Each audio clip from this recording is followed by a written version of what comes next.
Imagine waking up thousands of years ago with a high fever. There are no hospitals, no ambulances, no pharmacies, and no antibiotics waiting just around the corner. A simple cut could become life-threatening. A broken leg might mean weeks without food unless someone cared for you. By today's standards, survival would seem almost impossible.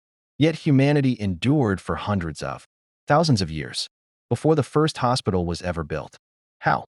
The answer isn't that ancient humans possessed secret cures or magical knowledge. Instead, it lies in a remarkable combination of biology, environment, community, and generations of practical experience. While modern medicine has transformed human survival, the story of how our ancestors stayed healthy reveals lessons that are both surprising and deeply human. For most of our species' existence, people lived as hunter-gatherers. Their daily routine was anything but sedentary. Walking several miles, climbing, digging, gathering edible plants, carrying children, and tracking animals required constant movement. Physical activity wasn't exercise, it was life itself. Today, scientists recognize that regular movement strengthens the heart, muscles, bones, and immune system. Ancient people didn't know these biological mechanisms, but their lifestyle naturally supported them. Their diet was equally different from the modern menu. Instead of highly processed foods packed with refined sugar and additives, many hunter-gatherer communities ate a wide variety of wild fruits, nuts, seeds, roots, fish, insects, and game animals. The exact diet depended entirely on geography and season. This diversity likely provided a broad range of vitamins, minerals, and fiber. Modern researchers studying traditional populations often find far greater dietary diversity than is common in industrialized societies. But it's important not to romanticize the past. Food shortages were common. Droughts, harsh winters, and failed hunts could bring hunger. Ancient diets were not always abundant, and malnutrition was a constant threat in many places. Even so, one consistent feature stands out across many ancient societies. Processed food simply did not exist. Another advantage came from the rhythm of nature itself. Without electric lights, people generally rose with the sun and rested after dark. Although sleep patterns varied across cultures, natural light helped regulate circadian rhythms that modern science now knows influence hormones, metabolism, and immune function. Sunlight also enabled the body to produce vitamin D, which plays a role in bone health and immune function. Of course, excessive sun exposure carried risks as well, but regular outdoor living created a very different relationship with the natural environment. Still, healthy habits alone couldn't explain how people recovered from serious injuries. One of archaeology's most fascinating discoveries is evidence of healed bones in individuals who could never have survived without help. Researchers have uncovered skeletons with severe fractures that healed over months or even years. Some individuals had lost limbs or suffered disabling injuries, yet lived long afterward. These discoveries reveal something profound. Ancient humans cared for one another. Family members, friends, and entire communities likely shared food, protected injured individuals, and provided long-term support. Compassion may have been one of humanity's greatest survival tools. Even prehistoric dentistry offers surprising evidence of ingenuity. In one famous discovery, researchers found a prehistoric tooth repaired with beeswax, suggesting an early attempt to reduce pain or protect damaged teeth. Across the ancient world, medical knowledge slowly accumulated. In ancient Egypt, physicians documented treatments for wounds, fractures, and infections on papyrus scrolls. Some recipes combined observation with spiritual beliefs, reflecting the limited scientific understanding of the time. In India, early Ayurvedic traditions emphasized diet, herbs, hygiene, and balance within the body. Ancient Chinese physicians developed extensive herbal medicine and acupuncture practices that continue to be studied today. Not every traditional remedy was effective. Some undoubtedly caused harm, while others worked simply because the body healed naturally. Modern researchers now examine these ancient practices individually, separating genuine therapeutic effects from placebo, coincidence, or cultural belief.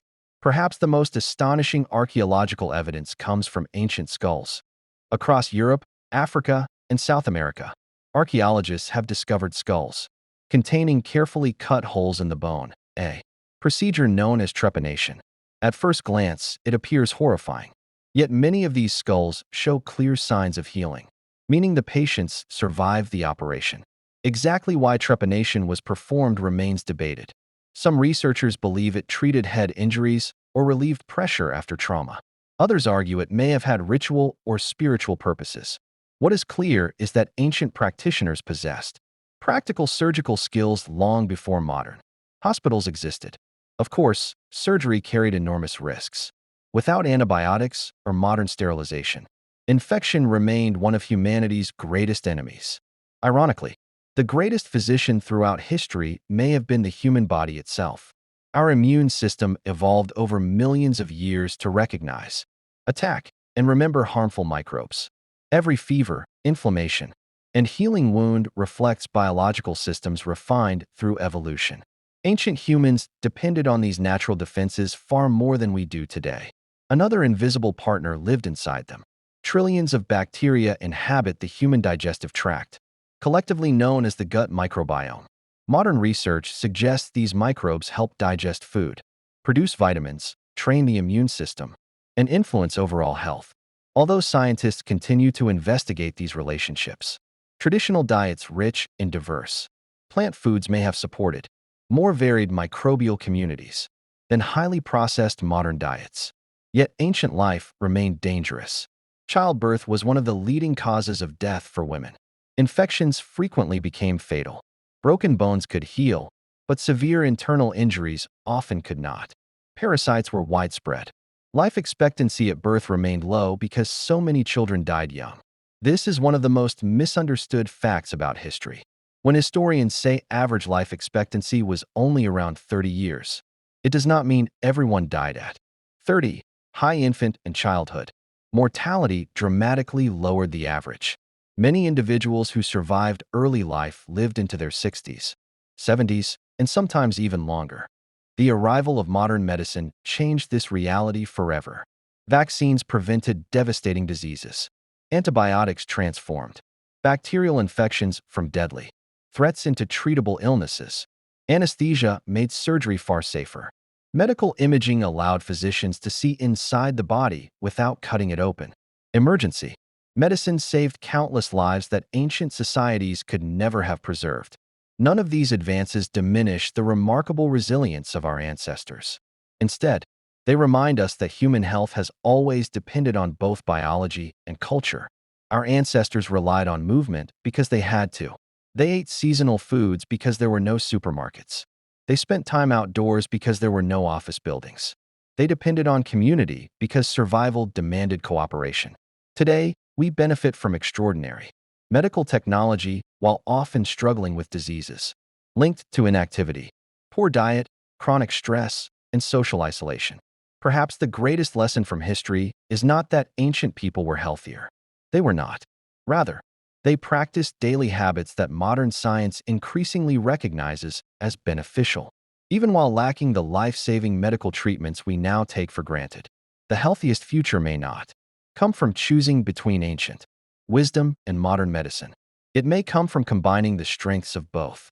The next time you take a walk outside, share a meal with family, or choose fresh food over processed alternatives, remember that these simple actions connect you to countless generations before hospitals ever existed. Long before medicine became a profession, health was woven into the rhythms of everyday life. And in many ways, those rhythms are still part of us today.